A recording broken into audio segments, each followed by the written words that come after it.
What's going on, guys? Man Cave here again. Still down with the flu, partially. But been working on a couple things here, and I got one of them done. Of course, you still see the Pajero, the hardtop CC01, and the other CC01 sitting there with it. But here is in. Before you say it, yes, I know the back wheels aren't lining up.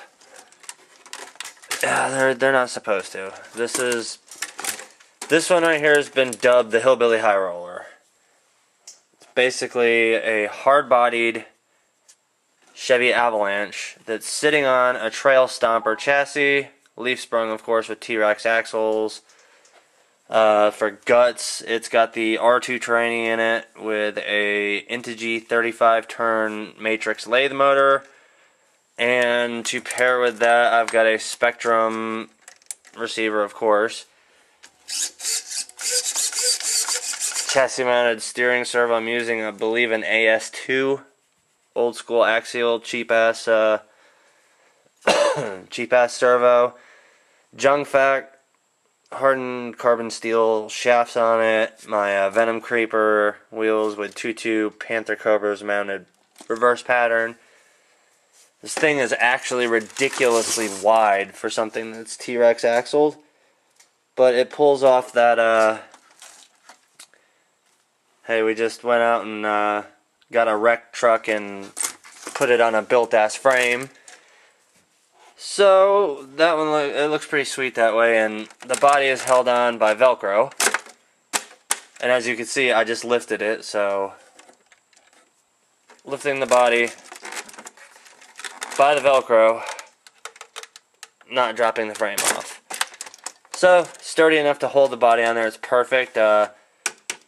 This one is drilled for lights in the rear and in the front, and I will be putting in lights on this one, just like I'll be doing more lights on the Chop Shop Claude TTC truck, which I believe I showed you guys earlier. Wasn't really feeling too good earlier when I did the video on that one. I'll do a much more in-depth one on that truck later on, because it is a very, very kick-ass truck.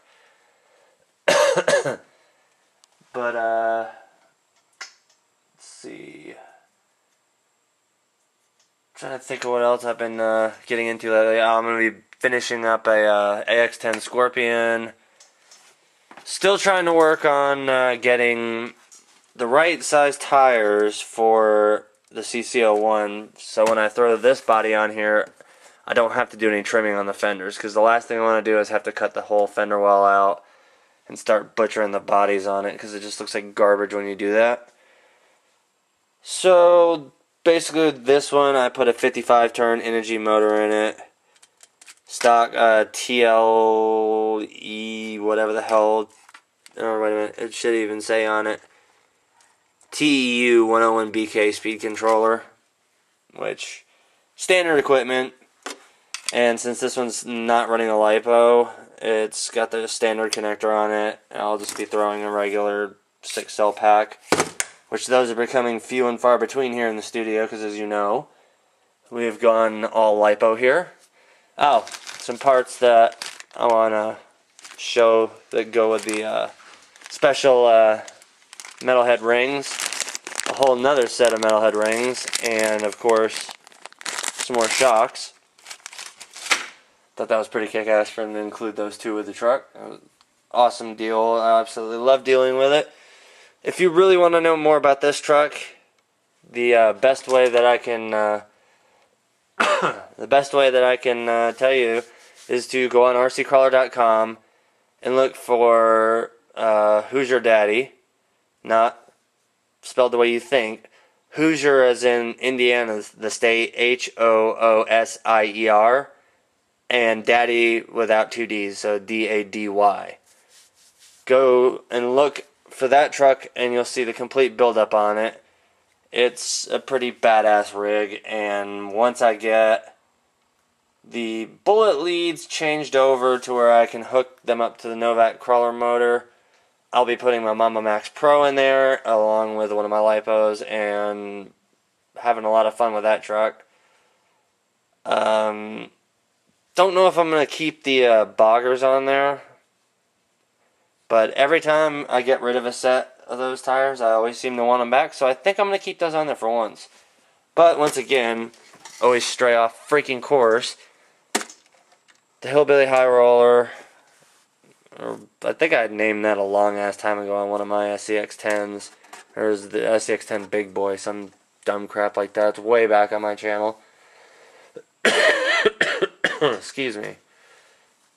But yeah, it's actually looking really cool. I like the dark tinted windows. This actually has like almost a Rhino liner feel to it. It's soft. So it's pretty cool. Throw some stickering on here just because I'm a douchebag and I love throwing stickers on everything I have. That's pretty much going to do it for this one because I really want to get the Scorpion finished, get that one rolling. Try and find a body for it. The only body I really have left that would even possibly remotely fit on an AX10 would be maybe the XR10 body, but don't know. We're going to see how that one works out, seeing how I don't have a Scorpion body, haven't had one in a long time, haven't had a Scorpion period in a long time. But either way, we're in the process of making more progress and getting the rest of this crap done. That way I've got more rigs to be out on the trail, less time in the shop, more time out on the trails. So basically, now that this one is done, been tested, and is very smooth, with a 35 turn motor, it's going to have plenty of punch, but still have that low speed control. With the Cobras, it still keeps the scale size, because if you really look, let me take a, this is a 1.9 IROC. The IROC's bigger than this 2.2 Cobra, so yeah. I think it still kept a 1.9 scale, even though I'm using a 2.2 rim and a 2.2 tire. It's just these are ridiculously small 2.2 tires, but I could have went even smaller and put some Intimidator sand paws on it. But I can't find a set of rims that are wide enough to fit these damn tires, so they've been sitting literally for over a month. But we'll see how it does with these tires. I know it worked really great on the high lift. And it's probably going to work really well on this truck too, seeing how it does not really have a high center of gravity.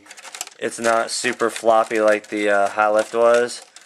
So we should be able to get some very good side hill traction on it, as well as the only downfall to this one is the battery is in the rear, so we're not going to have the all the weight up front, and we're going to run into some traction issues probably and a lot of flipping. But this isn't going to be really a hardcore vehicle. This is going to be more of just a fun trail vehicle, and I'm just going to take it easy with this one because I don't like damaging hard bodies because they're a pain in the ass to fix.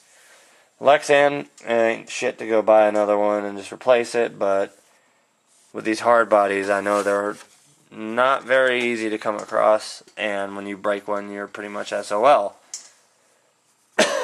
But either way, that's going to draw this video to a close. I'm going to start work on the Scorpion, get it a little bit more put together, and we'll see you guys later.